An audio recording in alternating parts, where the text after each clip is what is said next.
Este é o momento que nós temos para meditar na palavra do Senhor, e nessa noite nós vamos olhar Eclesiastes capítulo 3, do verso 1 ao verso de número 15.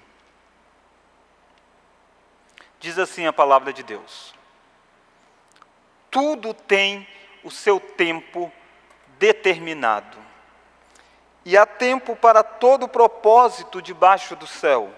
Há tempo de nascer e tempo de morrer, tempo de plantar e tempo de arrancar o que se plantou, tempo de matar e tempo de curar, tempo de derribar e tempo de edificar, tempo de chorar e tempo de rir, tempo de plantear e tempo de saltar de alegria, tempo de espalhar pedras e tempo de ajuntar pedras, tempo de abraçar e tempo de afastar-se de abraçar, tempo de buscar e tempo de perder, tempo de guardar e tempo de deitar fora, tempo de rasgar e tempo de coser, tempo de estar calado e tempo de falar, tempo de amar e tempo de aborrecer, tempo de guerra e tempo de paz.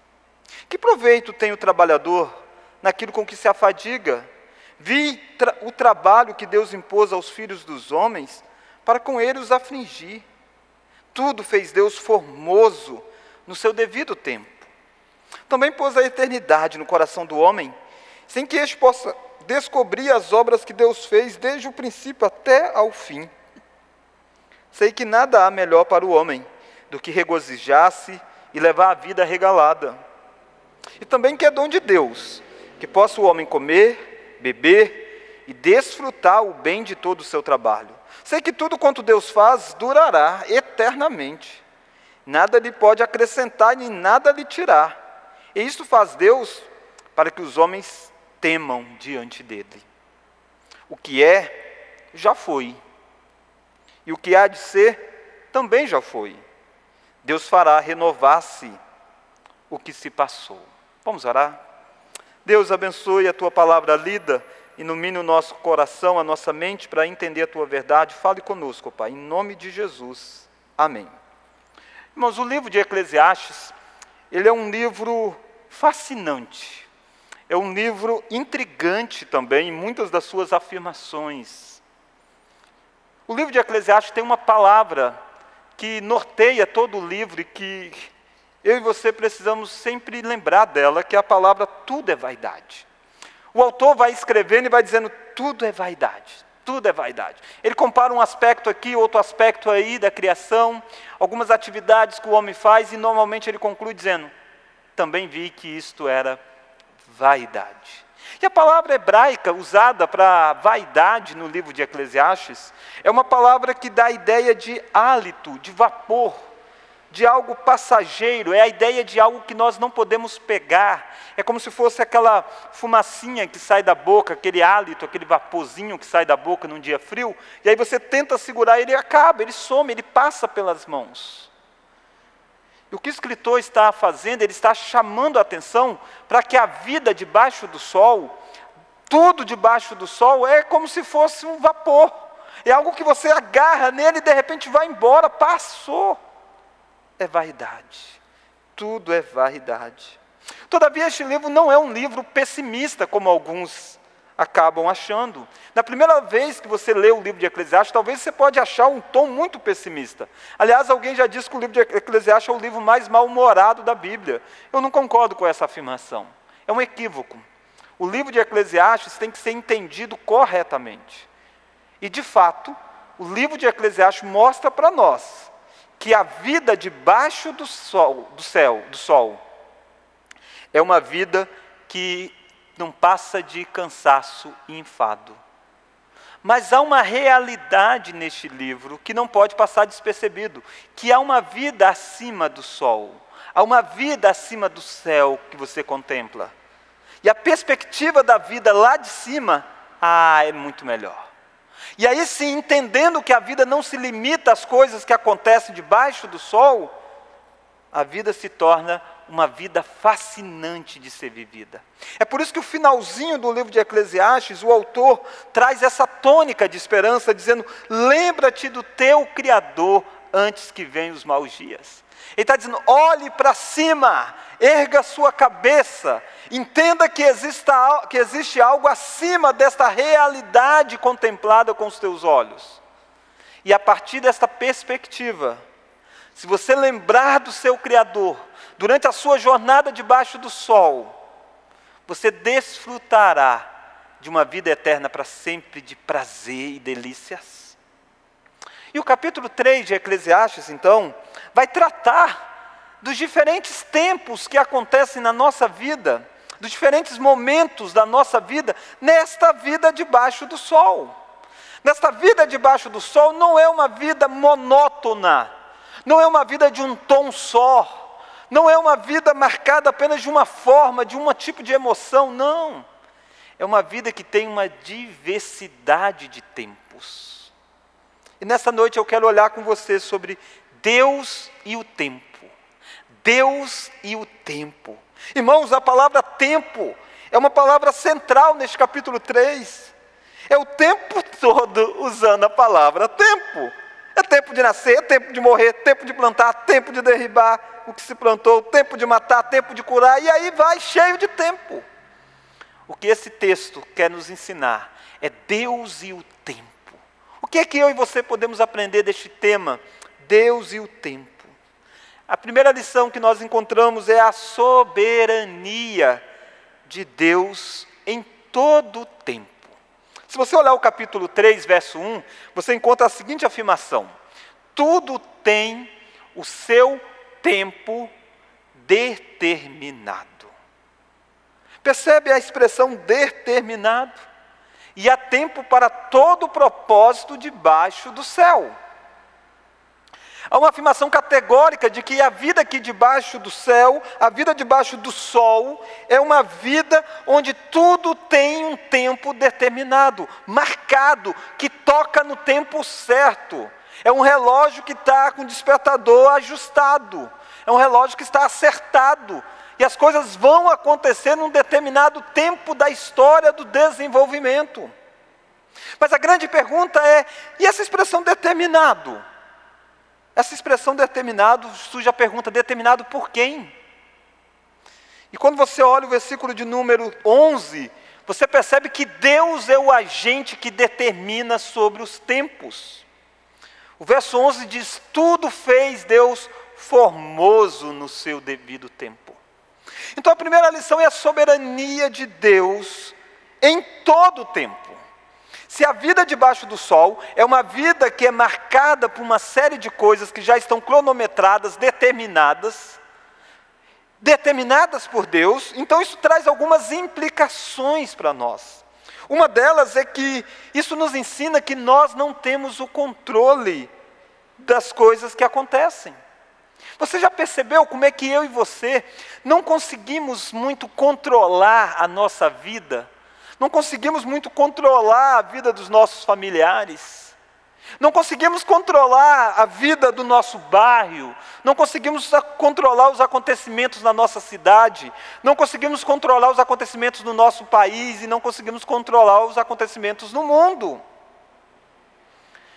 Irmãos, a nossa incapacidade não é apenas de determinar as coisas do macro, mas também das coisas micro.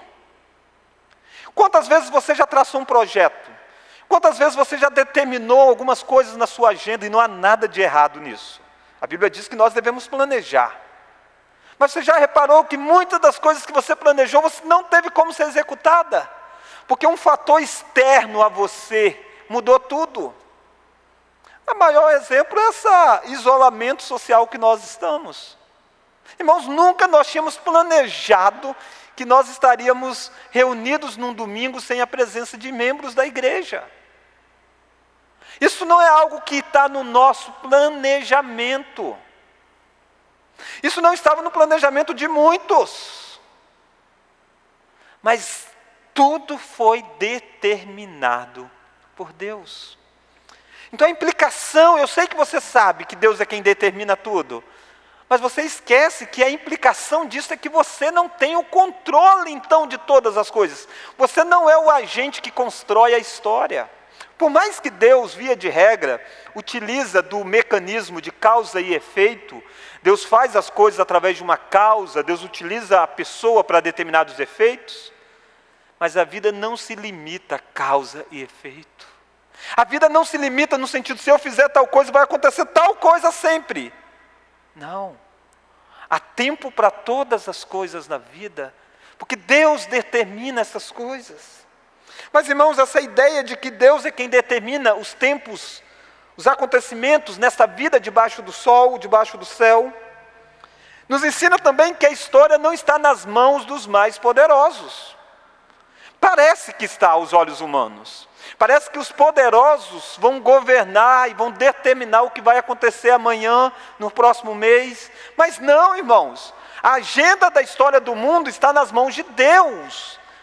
O livro que mostra e revela as coisas foi escrito por Deus.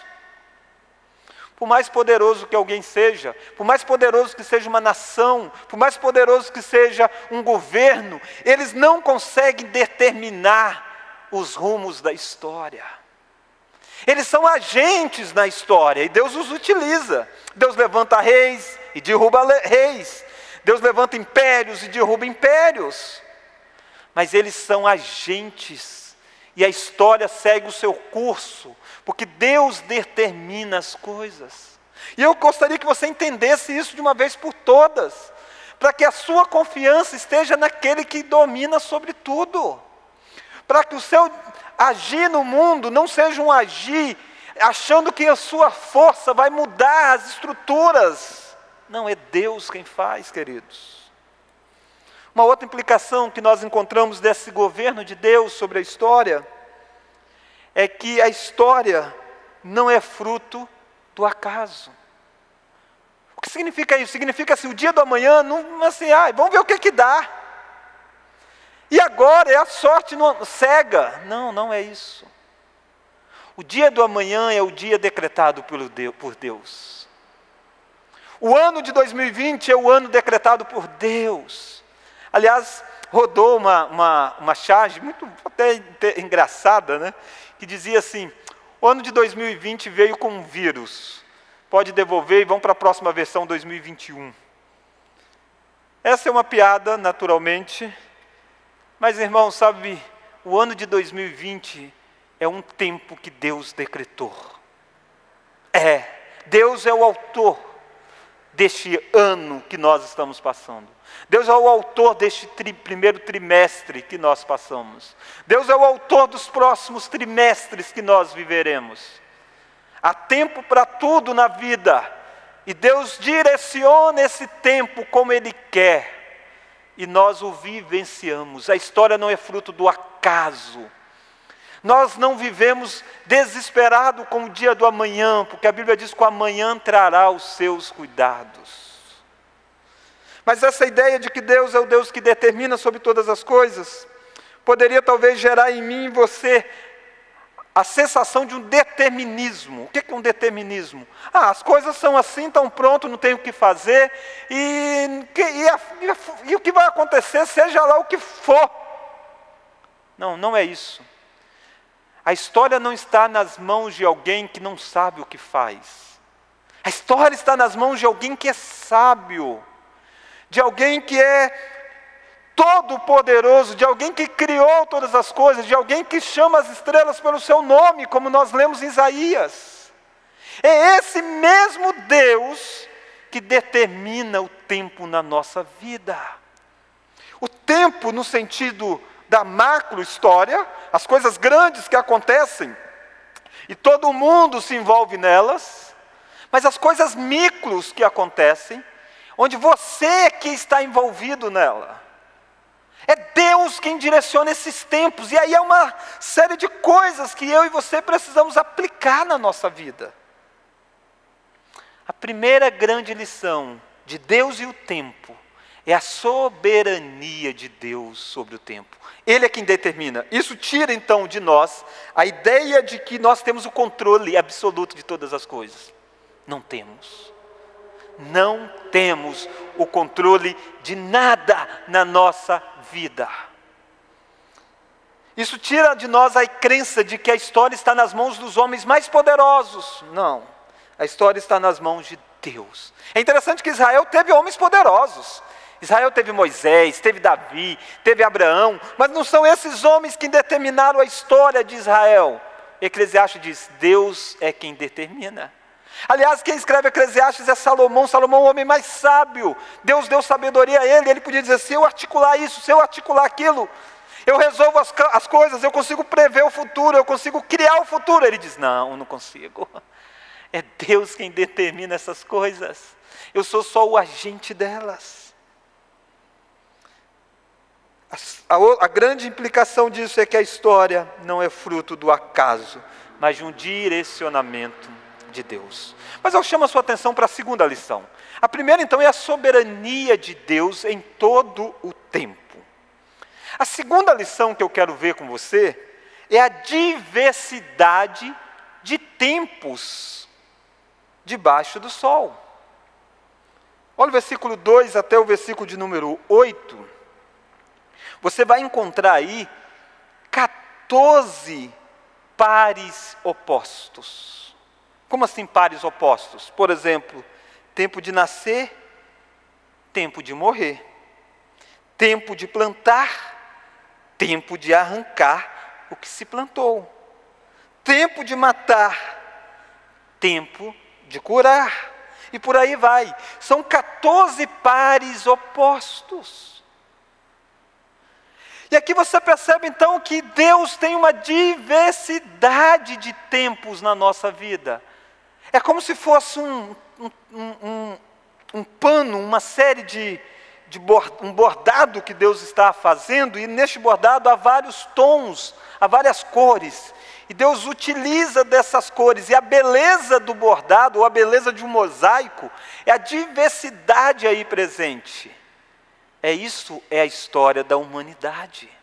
Esta é a minha história, a sua história. É uma diversidade de eventos, diversidade de circunstâncias, diversidade de momentos que nós vivenciamos.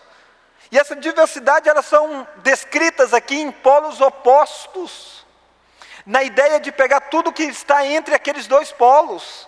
Por exemplo, tempo de nascer e tempo de morrer. Ou seja, tudo o que acontece durante a existência de alguém. Quando ele diz tempo de rir e tempo de chorar, ele está dizendo a diversidade de emoções na vida de alguém.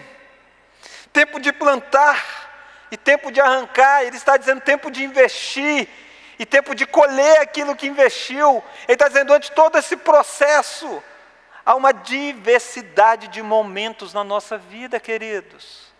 E a minha pergunta é, você tem consciência disso? Você tem consciência que a beleza de uma música está na diversidade de notas utilizadas?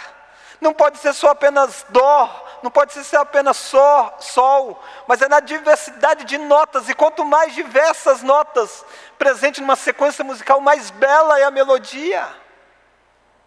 A beleza da história que Deus está construindo se dá nessa série de diversidade que Deus tem. E a diversidade interessante, porque é riso, mas é choro. É tempo de ajuntar, mas também chega tempo de se afastar. É tempo de abraçar, mas é tempo também de se afastar, de abraçar. Talvez se eu e você fôssemos descrever, ou fôssemos criar a história, nós descreveríamos ela sempre no mesmo tom. Sempre igual o mesmo dia.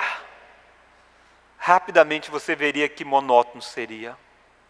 Rapidamente aquilo que é alegria não seria tão contemplado como alegria. A beleza da alegria se dá em contraponto com os dias de tristeza. O crescimento nos dias de tristeza se dá em contraponto aos dias de alegria. E essa diversidade que Deus administra sobre o mundo, que Deus administra sobre o país e que Deus administra sobre a sua vida, que eu e você precisamos entender. E precisamos entender que isso traz implicações para nós. Uma das implicações que nós encontramos aqui é que nós precisamos ter uma visão correta quem é o nosso Deus e do que Ele faz. É muito comum o crente, quando arruma um emprego, dizer: Deus abriu uma porta de emprego para mim. É muito difícil um crente chegar e dizer: Deus fechou uma porta de emprego para mim. Foi Deus quem não quis que eu continuasse tal e tal lugar. É fácil um crente mandar, quero orar agradecendo porque fui curado, porque Deus me curou. Mas é difícil o crente pensar que é Deus quem está permitindo ele ficar doente. Porque nós fazemos uma dicotomia, como se as coisas aos nossos olhos boas fossem de Deus, e as coisas que aos nossos olhos são más, fossem do diabo. Mas o que você percebe nessa diversidade de tempo de Eclesiastes, é que aquele que determinou os dias bons é o mesmo que determinou os dias maus.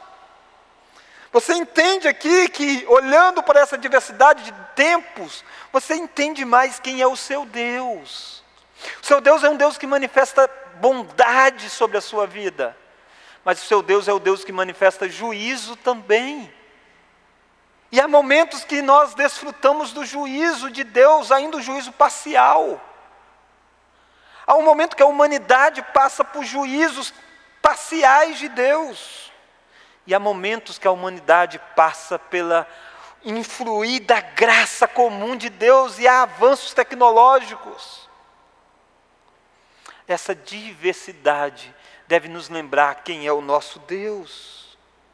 Mas essa diversidade também de tempos embaixo do sol traz uma outra implicação para nós, que é que nós precisamos ver a graça comum de Deus manifestada no fato de mitigar os efeitos da queda neste mundo quebrado.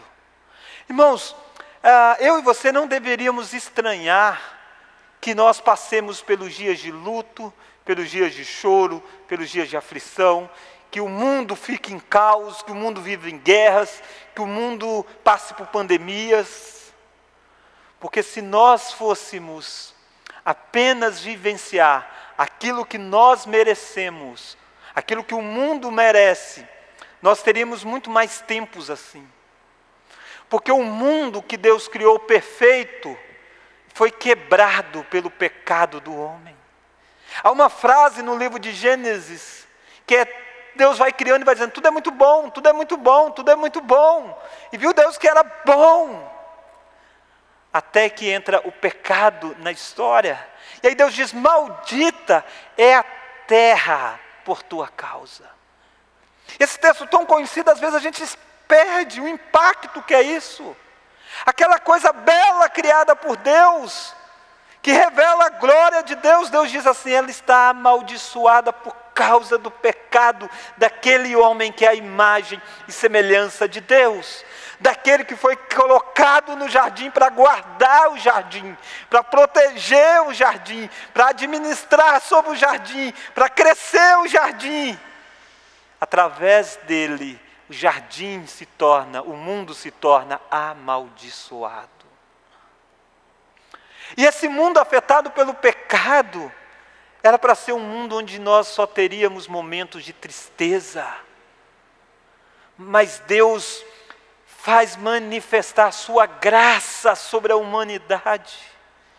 A chamada graça comum de Deus é vista e revelada no fato de Deus encher o coração até de pagãos de alegria, no fato de Deus dar momentos belos de sorriso, no fato de Deus dar momento de uma mãe dar luz a um filho, poder pegar no colo a mãe que Eva, a mãe de todos nós, pecou contra Deus e podia ter morrido naquele instante, mas Deus deixou que ela continuasse a gerar filhos. Percebe que isso é graça mitigando. E quando a mãe pega um filho para chamar de filho, é uma graça. Quando um pai tem um sorriso de um filho, é uma graça de Deus. Quando você tem a oportunidade de ir a um trabalho e através do seu esforço ganhar o pão para a sua casa, é uma graça de Deus. Quando você pode reunir a família em volta de uma mesa, conversar, sorrir, é uma graça de Deus. Mas não só você, descrentes têm esses momentos também. Por quê? Porque Deus tem a diversidade de tempos. Queridos, que bom é nós contemplarmos a graça comum de Deus sobre a humanidade. Mas, queridos, esse texto também está aqui para nos ensinar que nós precisamos descansar na soberania de Deus, nos tempos difíceis que nós passamos. Você encontra aqui a expressão tempo de morrer. Você encontra aqui a expressão tempo de arrancar o que se plantou.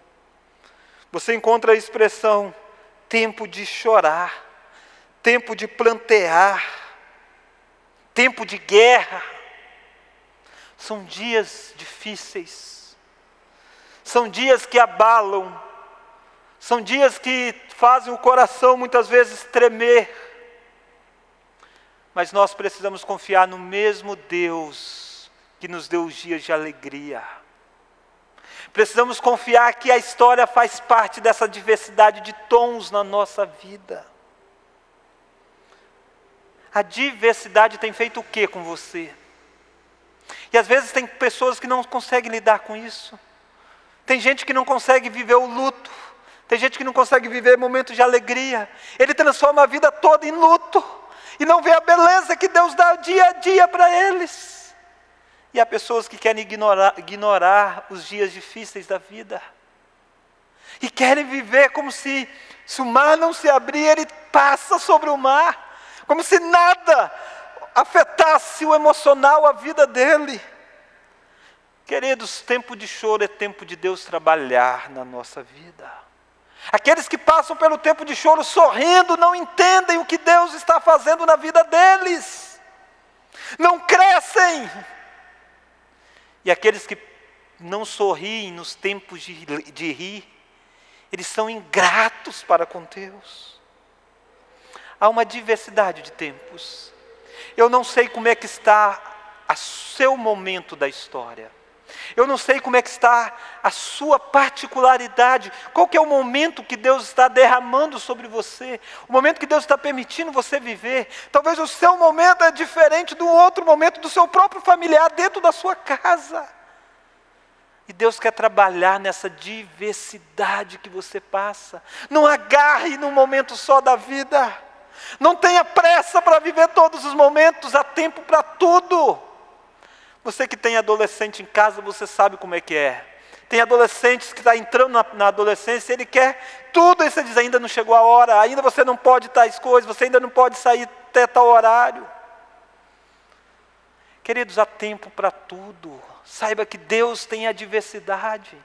Se você ainda é alguém que está estudando, estude. Dedique tempo no seu estudo, se esforce nisso. Vai ter um tempo de você colher muito do que você está plantando agora. E há pessoas que, em vez de estar plantando, eles querem colher e nunca colhem, porque nunca vivenciaram o tempo do plantio na vida. E a gente que só planta e nunca tem tempo para colher, está criando um império e nunca tem tempo para desfrutar. E Deus está dizendo, é tempo para isso agora, para você. Eu não sei qual é o seu tempo. Eu sei que ele é determinado por Deus. Mas eu quero chamar a sua atenção para a terceira e última lição. A terceira e última lição é a sensibilidade para desfrutar daquilo que Deus está fazendo. Olha lá comigo a partir do verso de número 9. Que proveito tem o trabalhador naquilo com que se afadiga? Vi o trabalho que Deus impôs aos filhos dos homens para com eles os afligir. Irmãos, o texto traz uma pergunta. O texto diz, que proveito tem o trabalhador naquilo com que se afadiga? Se tudo tem o seu tempo determinado, pastor, se Deus decretou todas as coisas, do que adianta eu trabalhar, do que adianta eu fazer, se as coisas são o que deveria ser, se as coisas serão aquilo que Deus quer que seja, Do que adianta eu me envolver? E aqui você esbarra no ponto entre soberania de Deus e responsabilidade humana. Esse binômio que está presente o tempo todo na Escritura, nada acontece sem a vontade de Deus, mas Deus faz isso usando as nossas vidas, e nós somos agentes responsáveis naquilo que Deus mesmo está construindo. O autor faz essa pergunta dizendo, se Deus decretou, então parece em vão eu trabalhar, porque eu não mudo o tempo, e não muda mesmo. Se é tempo de arrancar, não adianta plantar. Se é tempo de morrer, é o dia final decretado por Deus, não tem mais o que fazer.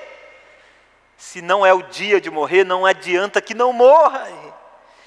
Tudo está decretado. E aí então o autor diz, e aí, o que eu faço? Então eu não faço nada, eu não tenho o que fazer.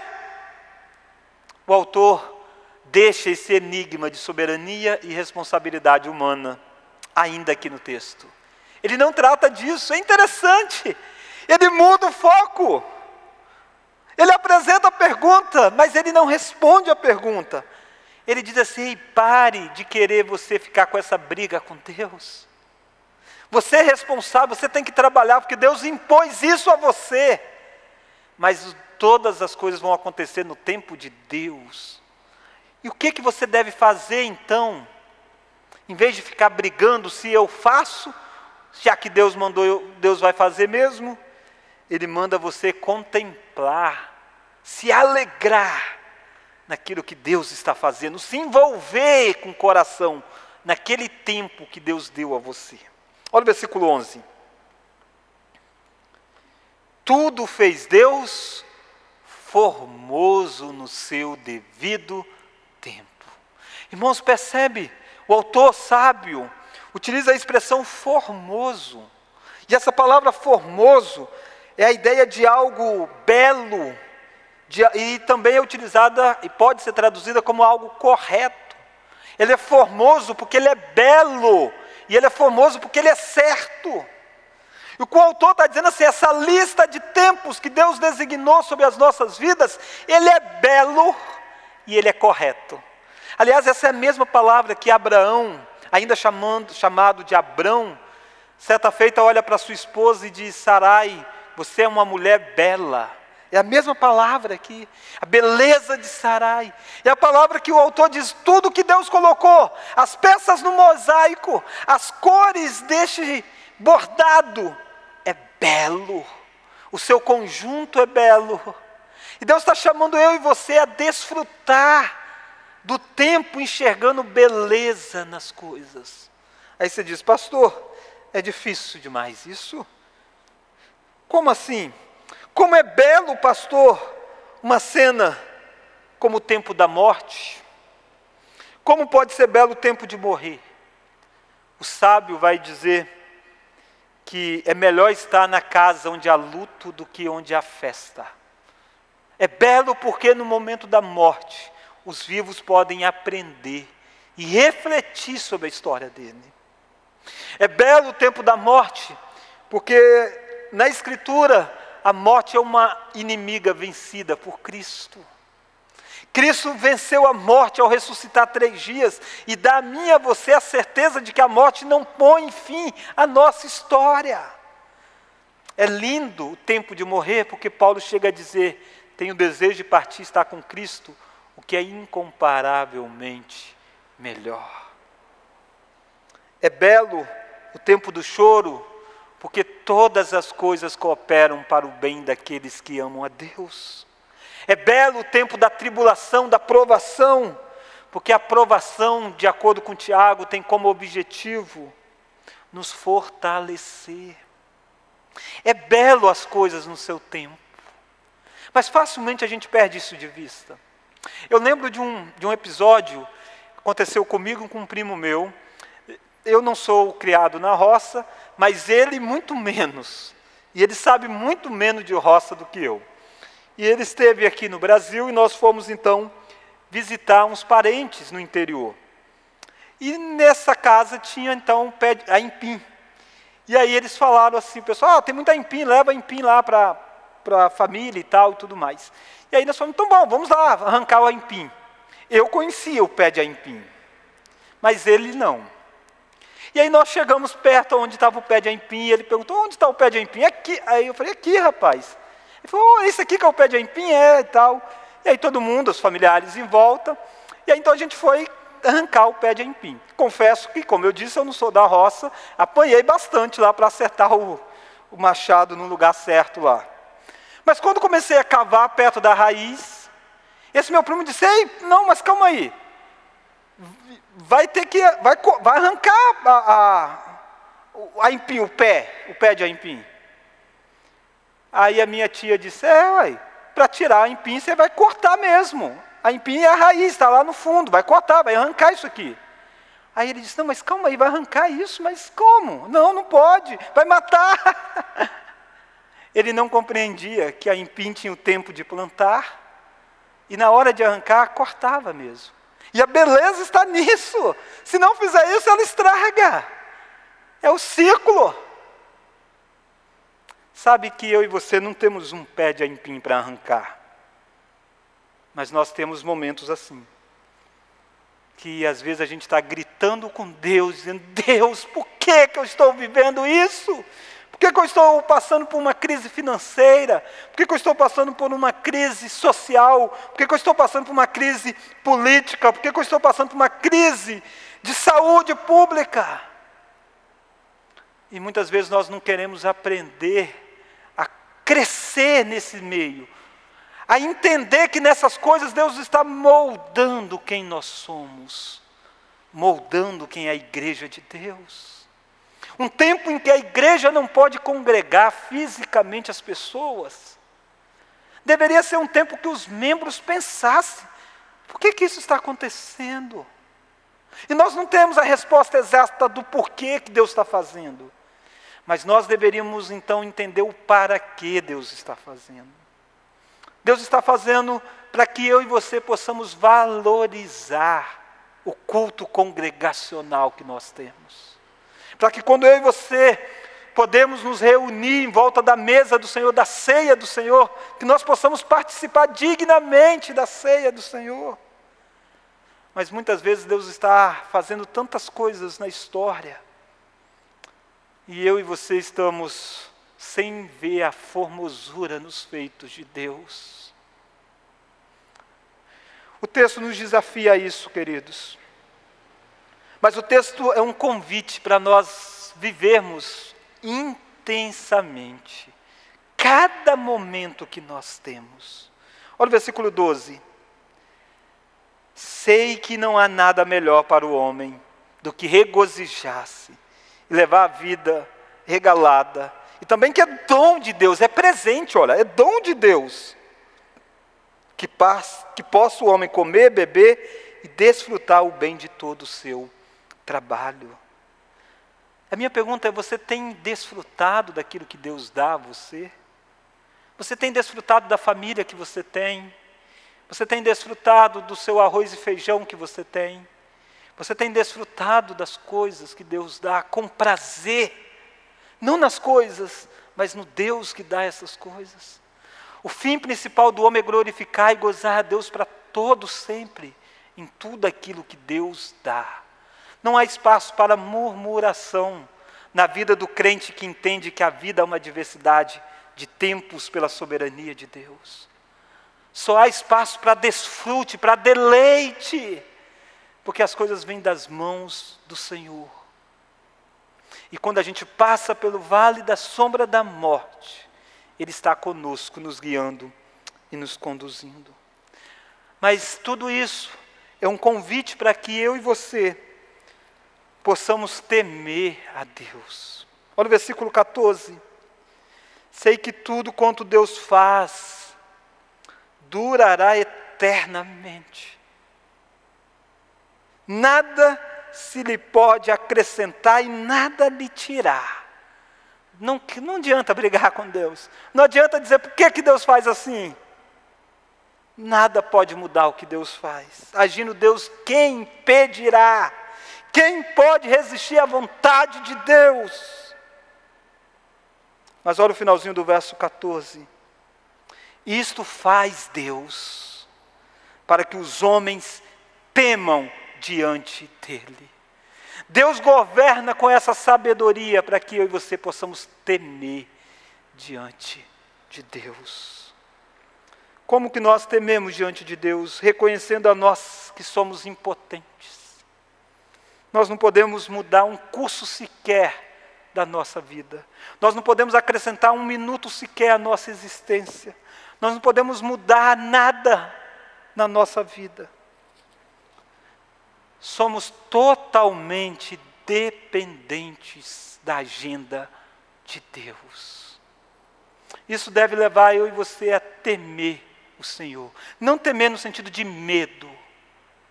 Porque esse Deus que governa todas as coisas já se manifestou como um Deus que nos ama. Ele ama as nossas vidas. E a nossa história caminha triunfal para o dia glorioso. O temer a Deus é a devoção ao Senhor. Nós não precisamos temer os homens, nós não precisamos temer as autoridades, nós não precisamos temer os poderosos. Nós precisamos e devemos temer sempre a Deus. Tema o Senhor acima de todas as coisas. Agrada-te do Senhor e Ele satisfará os desejos do teu coração. Irmãos, quer uma evidência de que Deus tem todas as coisas no tempo certo e o tempo de Deus é belo? O Antigo Testamento tem uma pergunta. E a pergunta que roda o Antigo Testamento é: quando será que o descendente da mulher esmaga a cabeça da serpente? Porque isso acontece logo no início, em Gênesis 3 ainda.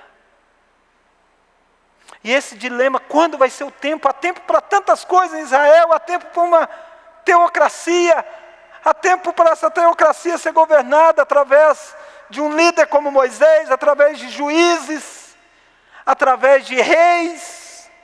Há tempo de Israel ser espalhado pelo mundo. Mas quando é o tempo em que o descendente da mulher esmaga a cabeça da serpente? Mas Gálatas diz para nós que na plenitude do tempo, Deus enviou Jesus Cristo. No tempo certo, Deus conduziu a história, levantando o Império Romano, para que pudesse trazer paz sobre o mundo, trazendo o Império Romano para que pudesse abrir estradas no mundo, trazendo o Império Romano para que pudesse dar uma unificada nos territórios da época. Deus levantou antes do Império Romano o Império Grego, que pudesse espalhar uma cultura sólida. Deus levantou os judeus para que pudesse fortalecer o monoteísmo, para que no tempo certo nascesse o Rei dos Reis, e o nascimento de Jesus pudesse ser anunciado em todo o mundo. É na plenitude da história que Jesus nasce, é no tempo exato que Deus faz isso. É belo. O nascimento de Cristo foi na melhor época da história, foi na confluência de vários fatores, mas não porque os fatores aconteceram, não foi por acaso, foi porque cada um dos outros tempos foi guiado para aquele momento. Mas não apenas o nascimento de Jesus, toda a vida de Jesus aconteceu no time certo, no soar do relógio de Deus. E há frases nos evangelhos marcantes, por exemplo, que diz assim, Jesus dizendo: ainda não é chegada a minha hora. Jesus foi no tempo certo batizado, Jesus foi no tempo certo tentado, Jesus foi no tempo certo fazendo milagres, no tempo certo Jesus foi chamando apóstolos para constituir a igreja. No tempo certo, Jesus entregou a sua vida. Nada aconteceu fora do tempo. Jesus disse: ninguém tira a minha vida, eu espontaneamente a dou. Em alguns momentos pegaram pedras e Jesus passou ileso entre eles, porque Jesus disse: ainda não é chegada a hora. Mas quando Jesus tinha em torno de 33 anos, chegou a hora. E Jesus vai dizer: chegou a hora. Foi para esta hora que eu vim, e Ele vai à cruz do Calvário, porque soou a hora. Percebe que na vida de Jesus houve diversidade de momentos também, como há na minha e na sua. Houve tempo de riso, Jesus foi em casamento, em festa, Jesus sentou com os amigos, Jesus comeu com amigos queridos. Mas Jesus foi num velório de amigo querido e chorou. Há uma diversidade de tempos. E aquele que parecia ser o tempo mais escuro sobre a vida de Jesus, que é ele na cruz do Calvário. Depois que ele morre, é colocado dentro de uma sepultura durante 3 dias. O tempo certo, ele sai de lá e ressuscita.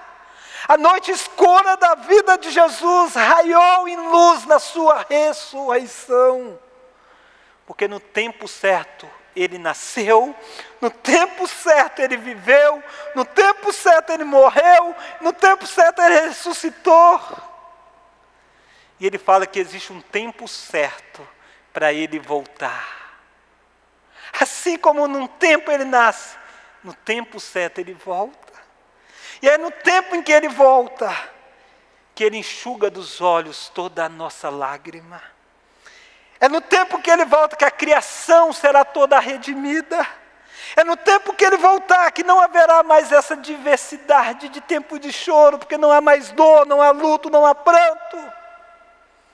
Irmãos, há o tempo certo para você desfrutar de alegria para sempre. Esse tempo não é agora, mas haverá o tempo certo de felicidade eterna. Haverá o tempo certo de viver no novos céus e nova terra. Haverá o tempo certo de estar debaixo de um governante justo.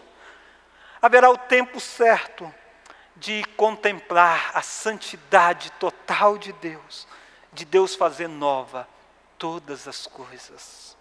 Sabe por quê?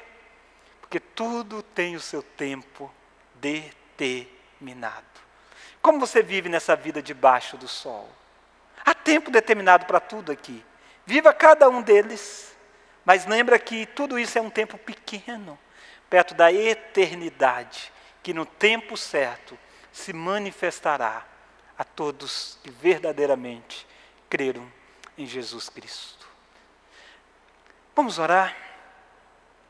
Deus, nós louvamos o Teu nome, ó Pai, porque o Senhor é aquele que de forma sábia controla a história. O Senhor é aquele que de forma grandiosa governa sobre todos e tudo. O Senhor é aquele que está sentado num alto e sublime trono. O Senhor é aquele que tem a igreja representada se dobrando diante do Senhor, conforme João diz em Apocalipse 4. O Senhor é aquele que terá a criação prostrada diante do Senhor. O Senhor é aquele que domina de forma magistral.